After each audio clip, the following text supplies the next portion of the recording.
everyone! So in today's video, I want to talk to you about two very cool and what I think are very innovative gardening products. This is one of those things that I've shown a lot on Instagram and realized I never mentioned here, and I think they could be useful to a lot of people, especially if you are gardening on a balcony. So this is not at all sponsored. I have been following this company, which is called Plant Traps, since I think the first year I started my Instagram, which was 2019.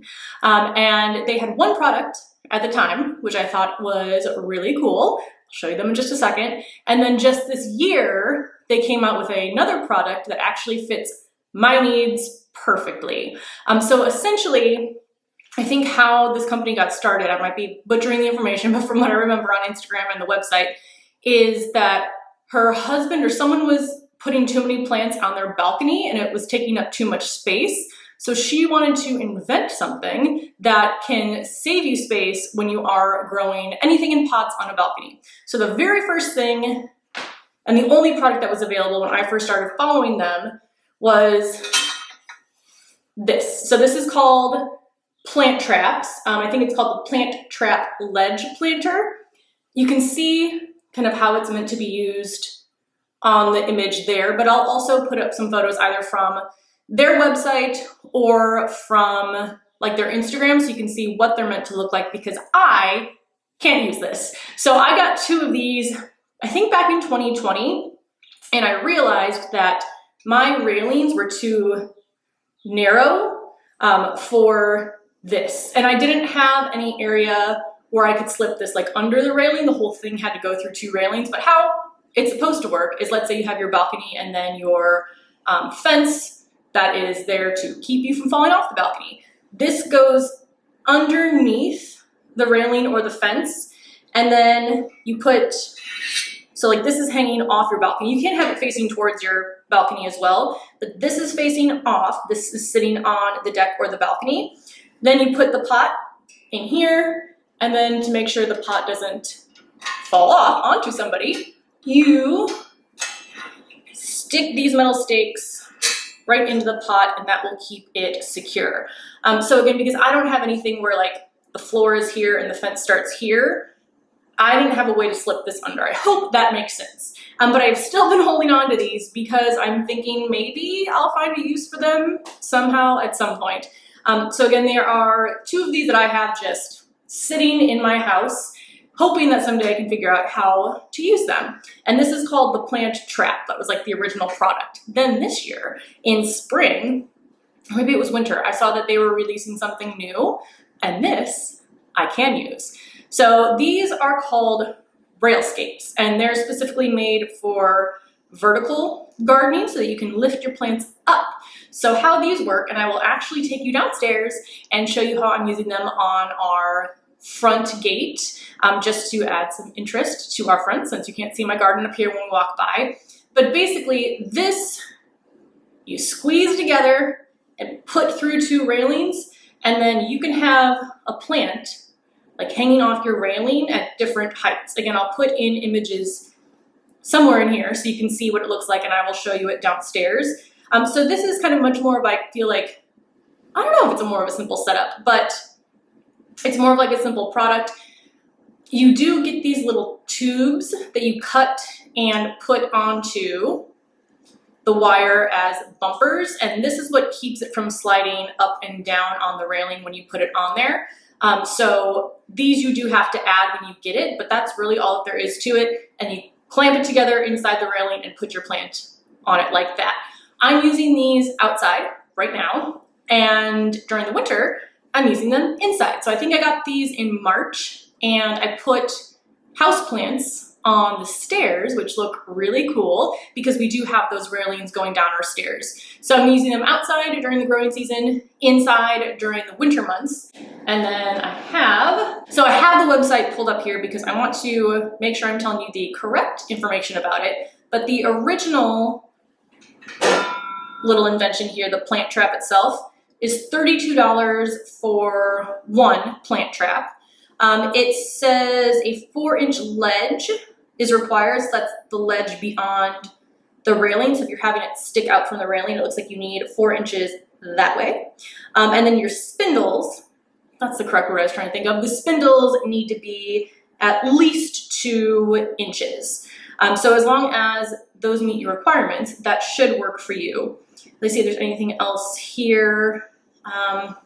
It supports, fits containers up to 12 inches tall and supports up to 25 pounds. Now that doesn't mean that your plants have to stay at 12 inches tall, just that your container itself has to be shorter than 12 inches tall, but you can have like giant flowing plants coming out of a container, and I think that is really pretty. Let me see if there's anything else here. Is rust resistant, 21-day return policy.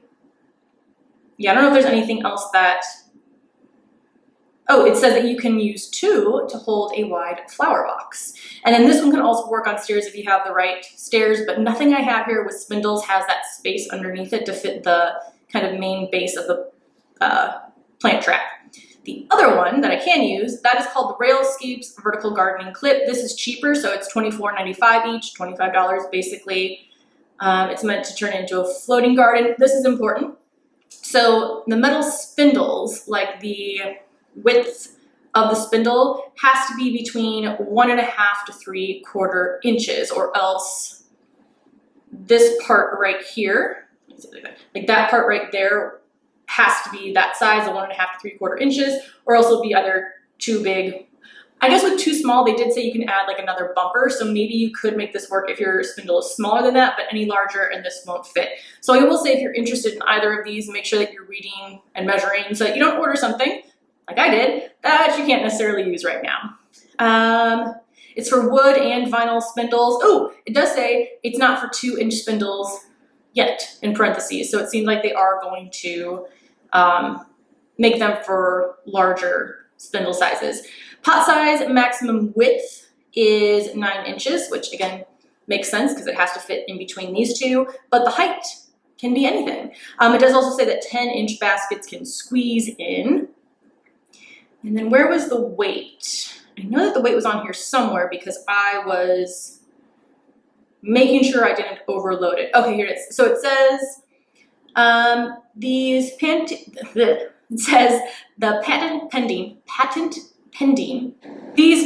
pending railing planters use a combination of tension and grip to suspend 15 pounds at any elevation. So I guess if you're doing them as high up or down on your spindles, 15 pounds maximum, or supports 25-pound planters at the foot of the railing. So if you want to put them down low, you can do 25 pounds. If you want to put them up high, you can do 15 pounds. I'm trying to keep mine at 15 pounds. Because of that, I am using, and I'll show you them in just a second, I'm using plastic containers because those are going to be the most lightweight, you know, except for like grow bags or something like that.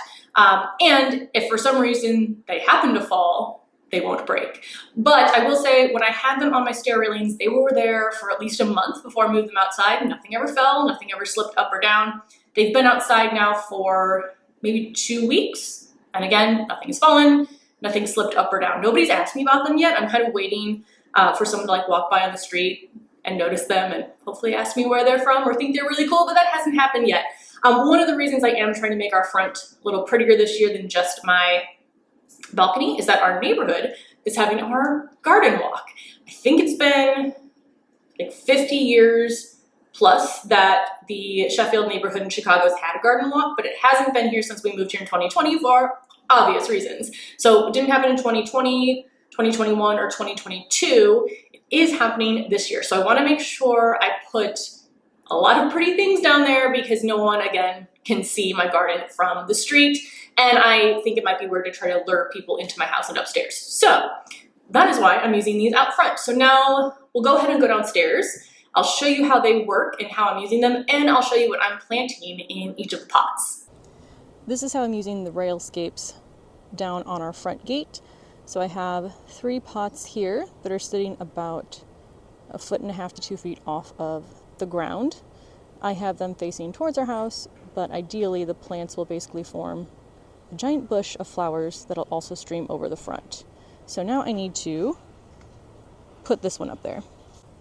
So I'm going to take this and I'm going to put it through one rail and then push hard and slide it through the other one. And then if it's not high or low enough, you can also slide up and down. Then last step,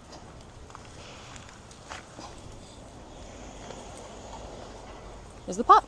And here is what they all look like together.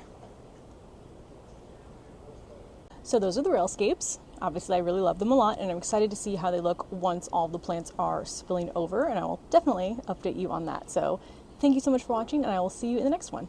Bye.